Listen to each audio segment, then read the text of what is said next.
ഞാൻ കഴിഞ്ഞ ദിവസം ഒരു വീഡിയോ കണ്ടായിരുന്നു. നമ്മളിപ്പോൾ സാധാരണ ഈ ചാനലുകൾ കാണുന്ന കൂട്ടത്തിൽ വീഡിയോ കണ്ടു. അതിൽ ശ്രീജിത്ത് പണിക്കരുടെ ഒരു ടാഗ് ലൈനാണ്, ഒരു ക്ലോസാണ്, ഒരു വർത്തമാനമാണ്. തന്ത്രി തട്ടാനല്ല എന്ന് പറയും. തട്ടാനെന്ന് പറഞ്ഞാൽ ആചാരി, ഈ സ്വർണ്ണമൊക്കെ പണിയുന്ന ആളല്ല തന്ത്രി. അതുകൊണ്ട് തന്ത്രിക്ക് അറിയണമെന്നില്ല ശബരിമലയിൽ സ്വർണ്ണം എടുത്തതും കൊടുത്തതും ഒക്കെ. എൻ്റെ പൊന്ന് ശ്രീജിത്ത് പണിക്കരെ, നിങ്ങൾ ആരെയാണ് പൊട്ടനാക്കുന്നത്? നിങ്ങൾ പൊട്ടനാക്കരുത്. നിങ്ങൾ ശബരിമലയുടെ സ്ത്രീ പ്രവേശനവുമായി ബന്ധപ്പെടുത്തി ചാനലുകളിൽ വരികയും ചാനലുകളിൽ കാര്യങ്ങൾ നന്നായി വിശകലനം ചെയ്യുന്ന ആളെന്നുള്ള നിലയിൽ, ഡേറ്റയൊക്കെ വെച്ച് പറയുന്ന ആളെന്നുള്ള നിലയിൽ ഒരു സമതുലിത വെച്ചാൽ സംഖ്യയാണെന്നുള്ളൊരു വാദമുണ്ട്. അത് വേറെ നിൽക്കട്ടെ. നിങ്ങൾ നിരീക്ഷകനാണോ, സംഖ്യയാണോ, പക്ഷി നിരീക്ഷകനാണോ എന്നൊക്കെ പറഞ്ഞ് ഒരുപാട് ആക്ഷേപങ്ങൾ മുഹമ്മദ് റിയാസും പിന്നെ നമ്മുടെ സ്പീക്കറും ഒക്കെ നിങ്ങൾക്ക് പറഞ്ഞിട്ടുണ്ട്. ഷംസീറും നിങ്ങൾക്കെതിരെ പറഞ്ഞു. അതൊക്കെ നിൽക്കട്ടെ, അതൊന്നും എൻ്റെ വിഷയമല്ല. അപ്പോൾ ഞാൻ പറഞ്ഞു, നിങ്ങൾ പറഞ്ഞതിനകത്തൊരു ചെറിയ കൺഫ്യൂഷനുണ്ട്. ശബരിമലയിലെ സ്വർണ്ണപ്പാളി വളരെ പ്രധാനപ്പെട്ടതാണല്ലോ. അത് പൂശണം, കൃത്യമാണല്ലോ. ഞാൻ പോസിറ്റീവ് പറയാം, നെഗറ്റീവ് കളഞ്ഞേക്കാം. കള്ളന്മാരെയും കൊള്ളക്കാരെയും തന്ത്രി മോട്ടിച്ചോ പത്മകുമാർ മോഷിച്ചോ അതൊക്കെ അവിടെ നിൽക്കട്ടെ, അല്ലെങ്കിൽ ഉണ്ണീഷൻ പൊട്ടി മോട്ടിച്ചോ. പോസിറ്റീവായി പറയട്ടെ. അവിടെ നിന്ന് കട്ടളപ്പാളി മാറ്റണം, വാഹനം മാറ്റണം. വാഹനം കൊണ്ടുപോയത് തന്ത്രിയാണ്, അത് പോട്ടെ. അത് മാറ്റി വെച്ചപ്പോൾ പഴയത് വീട്ടിൽ കൊണ്ടുവച്ച് ഓക്കെ, എവിടെയെങ്കിലും വയ്ക്കണമല്ലോ. അത് കഴിഞ്ഞിട്ട് പിന്നെ ദ്വാരപാലക വിഗ്രഹം മാറ്റണം. തന്ത്രിയോട് ചോദിച്ചില്ലയോ? തന്ത്രിയോട് അഭിപ്രായം ചോദിച്ചില്ലയോ? തന്ത്രിയോട് എഴുതി ചോദിച്ചില്ലയോ? തന്ത്രി അറിയാതെ ഇതൊക്കെ കൊണ്ടുപോകാൻ പറ്റുമോ? തന്ത്രിയുടെ അഭിപ്രായം ഒഫീഷ്യലും അൺഒഫീഷ്യലായിട്ട് എടുക്കൂലേ? പോറ്റിമാർ അഭിപ്രായം എടുക്കൂലേ? മറ്റേ മേൽശാന്തിയുടെ ഒരു അഭിപ്രായം എടുക്കൂലേ? സ്ട്രിക്റ്റ്ലി ഞാൻ പറയുന്നത്, വളരെ സ്ട്രിക്റ്റ്ലിയുള്ള ഫയൽ വർക്കല്ല പറയുന്നത്.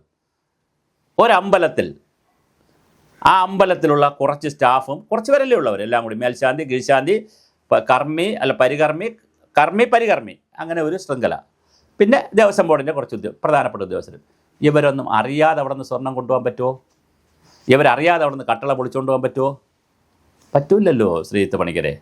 അതുകൊണ്ട് നിങ്ങൾ വല്ലാതെ വന്നിരുന്ന് മെഴുകാം നമുക്ക് കുറച്ചൊക്കെ. പക്ഷെ വല്ലാതെ ആയിപ്പോയാലുണ്ടല്ലോ, ഞങ്ങളും പച്ചരിയും ചമ്പാവരിയും വെള്ളരിയും പച്ചവെള്ളവും ഒക്കെ തന്നെയാണ് വിവിധ രൂപത്തിൽ പാചകമൊക്കെ ചെയ്ത് കഴിക്കുന്നത്. അരിയാഹാരം കഴിക്കുന്നവർ തന്നെയാണ്.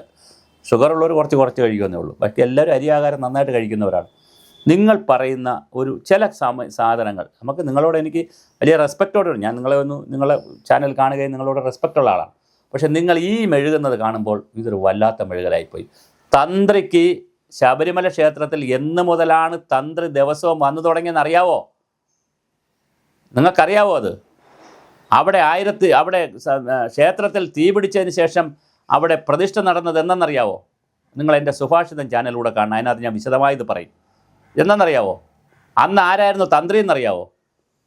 അന്ന് തന്ത്രിക്ക് ആ കാലഘട്ടം മുതൽ രാജീവ് കണ്ഠരരു തന്ത്രി വരെ, മോഹന കണ്ഠരരു അവിടെ ഉണ്ടായിരുന്ന തന്ത്രി ആയിരുന്നത് വരെ തന്ത്രിക്ക് എത്ര ദിവസം അവിടെ വരാൻ പറ്റുമെന്നറിയാവോ? എന്തിനാണ് രാജീവ് കണ്ഠരരു സ്ഥിരമായിട്ട് വന്നതെന്നറിയാവോ? ഇതൊക്കെ ചർച്ചയാണ് ശ്രീജിത്ത് പണിക്കരെ. വളരെ ഗൗരവമായ വിഷയമാണ് ശ്രീജിത്ത് പണിക്കരെ. അത് തന്ത്രിയായി പോയത് കൊണ്ട് വല്ല പ്രിവിലേജും ഉണ്ടോ? ഇവിടെ പ്രധാനമന്ത്രിയെ നമുക്ക് വിമർശിക്കാം, പ്രസിഡന്റിനെ വിമർശിക്കാം, ചീഫ് ജസ്റ്റിസിനെ വിമർശിക്കാം, SIR വഴി ഇലക്ഷൻ കമ്മീഷനെ വിമർശിക്കാം, ദൈവത്തിന് പോട്ടെ, അതൊക്കെ നിൽക്കട്ടെ പണിക്കരെ. നമുക്ക് ദൈവത്തിനെ വിമർശിച്ചുകൂടെ? നമ്മുടെ സനാതന ധർമ്മം അനുസരിച്ചും ഹിന്ദു ധർമ്മം അനുസരിച്ചും അവസാനം കൃഷ്ണൻ അർജുനോട് പറഞ്ഞു, ഞാനിതെല്ലാം നിനക്ക് അർജുനനോട് കൃഷ്ണൻ പറയുന്നുണ്ടല്ലോ, പാർത്ഥൻ പറയുന്നുണ്ടല്ലോ, അതെ, ഞാൻ എല്ലാം നിനക്ക് തന്നു, ഇനി നിനക്ക് ഇഷ്ടമുള്ളത് എടുക്കാം, ഇഷ്ടമുള്ളത് ചെയ്യാം, ഇഷ്ടമുള്ളത് ചിന്തിക്കാം, നിനക്ക് ഇതിനപ്പുറം നല്ലത് കിട്ടണേ എടുക്കാം. അതാണ് ഞാൻ നാടൻ ഭാഷ പറയുന്നതേ ഉള്ളൂ. അത്രയും സ്വാതന്ത്ര്യമുള്ള ഒരു വിവാദത്തിനും സംവാദത്തിനും എല്ലാത്തിനും സ്വാതന്ത്ര്യമുള്ള ഭരതനോട് രാമൻ ചോദിക്കുന്നത്, നിങ്ങൾ ചാർവാഹകന്മാരെ അവർക്ക് സുഖമാണോ എന്നാണ് ചോദിച്ചത്, അല്ലാതെ അവിടുത്തെ ഭക്തന്മാർക്ക് സുഖമാണോ എന്നല്ല. അങ്ങനെയുള്ള ഈ രാജ്യത്ത് തന്ത്രി ഒന്നും അറിയാത്ത പാവപ്പെട്ടൊരു തന്ത്രിയാണെന്ന് താങ്കൾ വന്നിരുന്ന് വല്ലാതെ അങ്ങോട്ട് മോൾഡ് ചെയ്യരുത്. അത് എത്ര പൂശിയാലും അത് വെളുക്കൂല, കറുത്ത് തന്നെ ഇരിക്കും. അതുകൊണ്ട് തന്ത്രി രാജീവ് കണ്ഠരരു കൃത്യമായി അവിടെ സ്ഥിരമായി താമസിക്കുന്നതും ശബരിമലയുടെ ആചാരത്തിൻ്റെ ലംഘനമാണ്. അങ്ങനെ തന്ത്രിക്ക് അവിടെ എല്ലാ ദിവസവും താമസിക്കാൻ പറ്റില്ല. അതിൻ്റെ വീഡിയോ ഞാൻ വേറെ ചെയ്യുന്നുണ്ട്. നമുക്ക് തന്ത്രിമാരും ആളുകളൊക്കെ, ബന്ധപ്പെട്ട ആളുകളൊക്കെ തന്ന വിവരങ്ങൾ തന്നെ വെച്ച് നമുക്ക് വീഡിയോ ചെയ്യാം, അത് വരുന്നുണ്ട്. എന്തായാലും ഇതിനകത്തൊരു സമയക്കുറവ് ഉള്ളതുകൊണ്ട് പ്രിയപ്പെട്ട ശ്രീജിത്ത് പണിക്കരെ, അങ്ങ് പറഞ്ഞത് ശരിയായില്ല.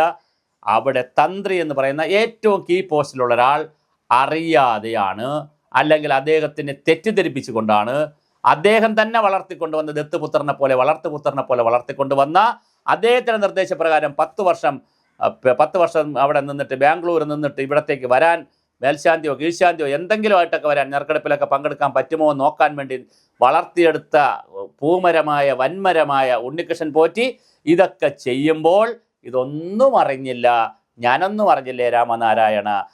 നേരം വെളുത്തപ്പോൾ രാമായണം മൊത്തം കേട്ടതിന് ശേഷം നേരം വെളുത്തപ്പോൾ രാമൻ സീതയുടെ ആരാണ്, അല്ലെങ്കിൽ സീത രാമൻ്റെ ആരാണെന്ന് ചോദിക്കുന്ന ഒരുതരം ഉഡായിപ്പ് പരിപാടി നമുക്ക് ചാനലിൽ വേണ്ട. നിങ്ങളുടെ റേറ്റിംഗ് കൂട്ടാൻ വേണ്ടി നിങ്ങൾ ആവശ്യമില്ലാതെ സ്വന്തം പോസ്റ്റിലേക്ക് ഗോൾ അടിക്കരുത്.